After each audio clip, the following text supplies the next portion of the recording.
Дүйнө чемпиону Каныбек Сагынбаев кармалды. Свердлов райондук ички иштер башкармалыгына Бишкек шаарынын мэриясынын дене тарбия жана спорт, туризм жана жаштар менен иштөө департаментинин директору кайрылган. Анын негизинде бильярд боюнча дүйнөнүн 3 жолку чемпиону Каныбек Сагынбаев кармалды деп билдирди Ички иштер министрлигинин басма сөз кызматы. Спорттук мектепте мүлктү кабыл алуу жана өткөрүп берүү учурунда спорттук инвентарлардын көлөмүн инвентаризациялоого отчетко туура келбеген фактылар аныкталган. Анын кесепетинен мамлекеттик бюджетке 1 миллион сомдон ашык зыян келтирилген. Каныбек Сагынбаев 2021-2022 жылдары эркин күрөш, грек-рим күрөшү, бильярд жана велосипед спорту боюнча олимпиадалык резервдеги адистештирилген балдар өспүрүмдөр мектебинин директору болгон. Аталган факт боюнча Кыргыз Республикасынын кылмыш жаза кодексинин 210-беренесинин 4-бөлүгүнүн 2-пункту ишенип берилген мүлктү ыйгарып алуу же коркутуу боюнча кылмыш иши козголду. Тергөө иштеринин жүрүшүндө 1985 жылы туулган СК аталган мекеменин директору кызматына дайындалып жатканда Жусуп Баласагын атындагы Кыргыз улуттук университетинин алдындагы башкаруу жана бизнес институтунун дипломун көрсөткөн. Бирок алынган расмий маалыматтарга ылайык жогоруда көрсөтүлгөн диплом анын наамына берилген эмес жана архивдик документтердин жана окуу жайдын өздүк курамы боюнча буйруктардын арасында көрсөтүлгөн эмес. Аталган факт боюнча Кыргыз Республикасынын кылмыш жаза кодексинин 379-беренесинин 2-бөлүгүндө документтерди жасалмалуу каралган кылмыш белгилери боюнча өзүнчө кылмыш иши козголгон.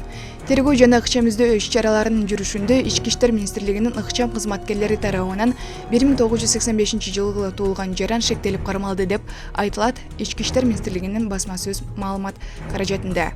Аны Свердлов райондук соту үй камагына чыгарды. Маалымат бак Баракелде. Таш көмүрдөгү Кристалл ишканасы мамлекеттин менчигине кайтарылды. Жарым өткөргүч материалдарды кремний чыгаруучу Кристалл ишканасы мамлекеттин менчигине кайтарылды. Бул тууралуу улуттук коопсуздук боюнча мамлекеттик комитети билдирет. Атайын кызматтын билдирүүсүнө караганда уюшкан кылмыштуу топтун башчысы маркум Камчы Көлбаевдин тарабынан Кристалл ачык акционердик компаниясынын активдери жана мүлктөрү мыйзамсыз ыйгарып алуу фактысы боюнча Кристалл ачык акционердик компаниясынын аймагында атайын Компьютер Power Center жоопкерчилиги чектелген компаниясы ал 2019 жылдын майынан тарта 2020 жылдын октябрына чейин тийиштүү уруксат документтери жок туруп, майнинг ферманы жабдуу жана техникалык жабдуу иштерин аткарып келген. Аткаруучу директор Таш көмүр шаарынын тургуну ООМ аталып, ал эми финансы каражаттарын иш жүзүнө башкаруучу катары ТА маркумдун Крим авторитет Камчы Асанбектин өкүл баласынын жакын адамы болгон. Майнинг ферманы ишке киргизүүнүн негизги максаты Камчы Асанбектин кылмыштуу структураларын каржылоо багытталган. Ири майнинг ферманын ишмердүүлүгүн ишке ашыруу үчүн АИ холдинг корпорациясынын мүмкүнчүлүктөрү пайдаланылган. Анын курамына Нур Ал Энерго энергетикалык компаниясы кирип, ал Кристалл заводун электр энергиясы менен камсыз кылууну пландаштырып, муну менен Камчы Асанбектин уюшкан кылмыштуу тобун каржылоого көмөк көрсөткөн. Ошол эле учурда Кристалл ачык акционердик компаниясы мүлк комплекси банкроттук жөнүндө мыйзамдарды бузуу менен Компьютер Power Center жоопкерчилиги чектелген компаниясынын менчигине мыйзамсыз өткөрүлүп берилген. Жыйынтыгында Таш көмүр райондук сотунун 2024 жылдын 10 январындагы чечими менен Кристалл ачык акционердик компаниясы мамлекеттик менчигине кайтарылды. Белгилей кетсек, Кристалл ачык акционердик компаниясынын жарым өткөргүч материалдарды кремний чыгаруучу завод болуп саналган жана өлкөнүн экономикалык өнүгүүсү үчүн стратегиялык мааниге ээ заманбап электротехника тармагындагы технологиялардын өнүгүшүнө байланыштуу интегралдык микросхемалар, дискреттик приборлор, күн батареялары жана башкалар чыгарылып, бул ишканага чет өлкөлүк инвесторлор активдүү кызыгууну көрсөтүүдө. Маалымат булак Компресс.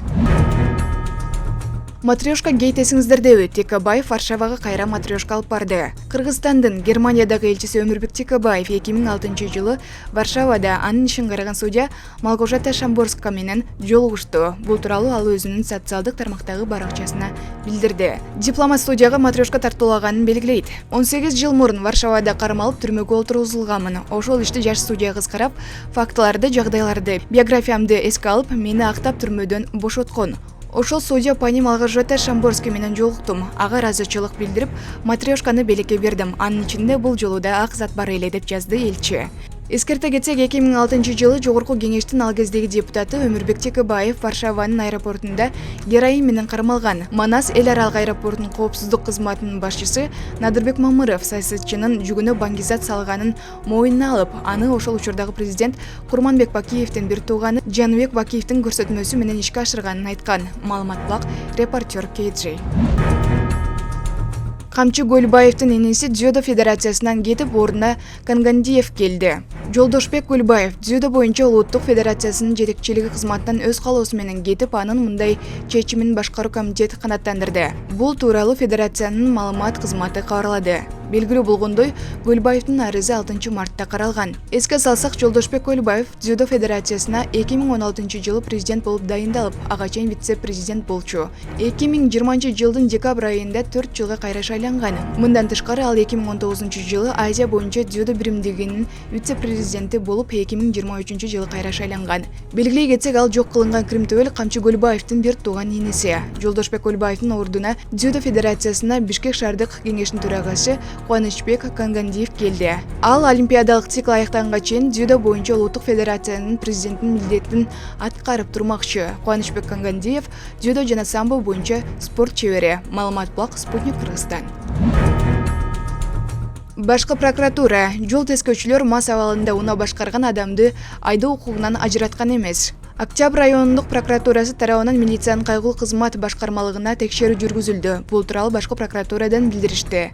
Текшерүүдө милициянын кайгылуу кызмат башкармалыгынын жана унаа мамлекеттик мекемесинин кызмат адамдары кызмат абалынан кыянаттык менен пайдаланышып, пайда көрүү максатында 2023-2024 жылдары Бишкек шаарынын Октябрь районунун соту тарабынан ондогон жарандар мас абалында транспорт каражатын башкаргандыгы үчүн күнөөлүү деп табылып, башкаруу укугунан 1 жылдык мөөнөткө ажыратылгандыгы жөнүндөгү токтомун аткарышпай, жапжашырышкандыгы аныкталды.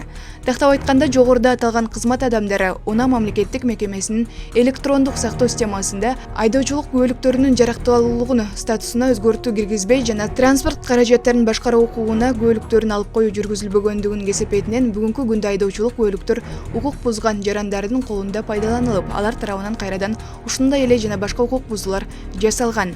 Аталган факты боюнча Октябрь райондук прокуратурасы тарабынан Кылмыш жаза кодексинин 337-беренеси кызмат абалынан кыянаттык менен пайдалануу менен кылмыш иши козголуп, учурда тергөө амалдары жүргүзүлүүдө. Маалымат Блак, Сереп Кейтри. Кытайлык адис X оорусунун жайылып кетүү коркунучу бар экенин айтты. Кытайдын оорулардын алдын алуу жана көзөмөлдөө мамлекеттик башкармалыгынын башчысы Ван Хишан X оорусунун дүйнөдөгү жайылуу коркунучу жогорулап жатканын, бирок пандемиянын алдын алууга болоорун билдирди. Кытайлык эпидемиологдордун айтымында, азырынча теги белгисиз жугуштуу оорунун жайылуусуна климаттык глобалдык өзгөрүүсү, биосферага адамдын таасир этүүсүнүн күчөшү жана инфекция түрлөрүнүн көбөйүшү себеп болушу мүмкүн. X оорусу деп глобалдык пандемияга алып келиши мүмкүн болгон али ачылалык патоген козголгон ар кандай гепатикалык жугуштуу оору аталат. Оорунун чыгышы ооздуктай алынбаса да, анын пандемияга байланышын болтурбай коюуга болоору айтылат маалыматта. Маалымат Бак, Баракелде. Кийинки жумада кыргызстандыктар 4 күн катары менен эс алышат. Тактап айтканда, 21 марттан 24 мартка чейин. Бул тууралуу Эмгек, социалдык камсыздоо жана миграция министрлиги билдирет. Ал эми 22 марттагы иш күнү 8 апрелге жылдырылган. Элдик апрель революция күнү календарда кызыл менен белгиленген. Бул күнү жекшембиге туш келгендиктен жарандар 8 апрель дүйшөмбү эс алышы керек болчу. Маалымат Блак, Супер Кейтри.